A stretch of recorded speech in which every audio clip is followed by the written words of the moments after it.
Among ISIS militants in Iraq and Syria, one of the biggest commodities is women. We're hearing shocking stories about the inhumane treatment of a minority group, Yazidi. The Yazidi women, from the victims themselves and from videos posted on the internet. Take a look. The ruthlessness of ISIS's tactics is ever present.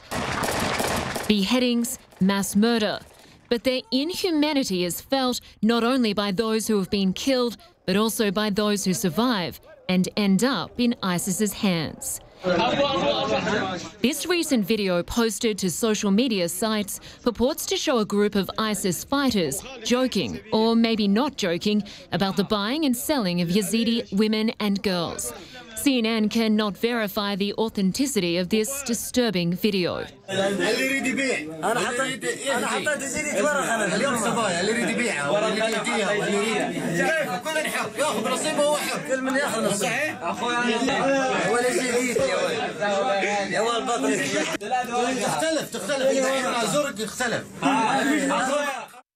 Letta Taylor has worked directly with the Yazidi for Human Rights Watch. She says regardless of whether or not the trading actually occurred, the conversation is telling. These men refer to one woman's teeth, for example. Let's check her teeth before we buy her. Another comes in and makes a comment that your Yazidi woman is dead. Now, it's not clear if this is a joke. It's not clear if there really is a Yazidi woman in another place or another room who's been killed. These are shocking, shocking conversations. And whether the actual sale took place on that particular day or not, it shows just how bottomless the pit of despicable acts. That did not make any sense. It shows just how far this group will go. The Yazidi, a religious minority, have long been marginalised and are a frequent target of ISIS fighters. Women and girls are among the most vulnerable. They are kidnapped by ISIS for many reasons, sometimes for no reason at all. We have heard story after story of women and girls being sold for all kinds of atrocious reasons. We heard stories of sexual slavery. We heard stories of forced marriage. We heard stories of sexual violence and of forced religious conversion. Many of the victims were children. One escaped Yazidi girl sat down with CNN's Ivan Watson. They came to the room and looked around at the girls, and if they liked one, they chose her and took her. If the girls cried and didn't want to leave, they beat the girl. The guy who chose me was 70 years old. The girls who escaped face a very long road to recovery, and the world is faced with a brutality that must be stopped. And Bernard Freamon is a professor at Seton Hall University, and he teaches courses about modern-day slavery and human trafficking. He specialises in Islamic legal history, and he joins me now from New York. Professor, firstly, you've seen this video that's purportedly ISIS fighters joking about buying and selling Yazidi teenage girls. What do you make of this? Well, it's reprehensible. It's disgusting. I think that there was an Islamic scholar in the 20th century, Said Qutb, who described this kind of thing as the worst form of corruption. You know, for about 800 years, there were slave markets in the Middle East, all the Middle Eastern cities, and they were eventually closed down. And it appears to me that the ISIS, the people running this operation in Iraq, want to bring back that culture. And all the world is now, there's a unanimous consensus that this kind of thing just cannot be tolerated. It violates all the international law on human trafficking, and it also violates the Islamic law. There's nothing in the Islamic law that justifies or supports the idea of having a slave market, whether the people are non-Muslim or Muslim, believers or not.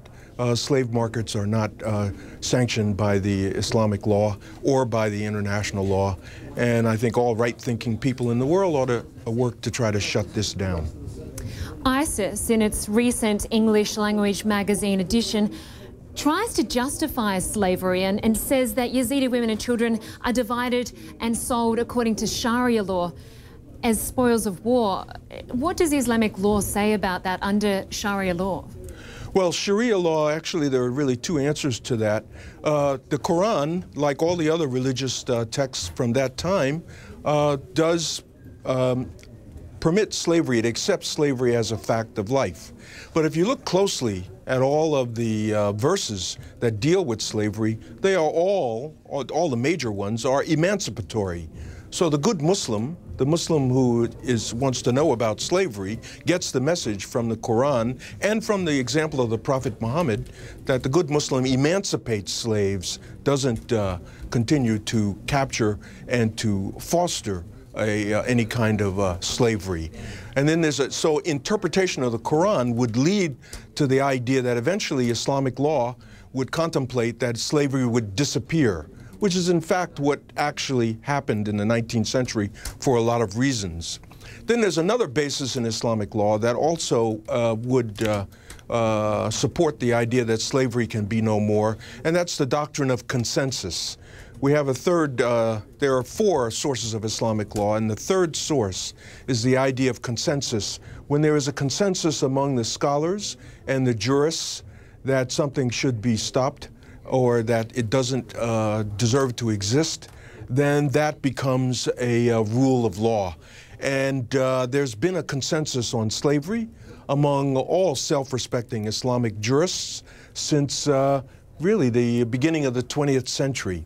Now, it bears saying that the ISIS people seem to be appealing to prurient kinds of interests. This kind of video, if it's circulated, appeals to disaffected young men and others who really have no, future in their lives to go into this kind of culture and circumstance to be able to act with impunity in terms of girls and women in that circumstance, much like what goes on in human trafficking all over the world, even in non-religious circumstances. That's what attracts men to human trafficking generally. So with that in mind, what are Muslim communities doing to address this issue and perhaps re-educate these extremists or people that want to follow these types of groups? That's a very good question. I think there should be more that should be done. That's why I'm here on this program.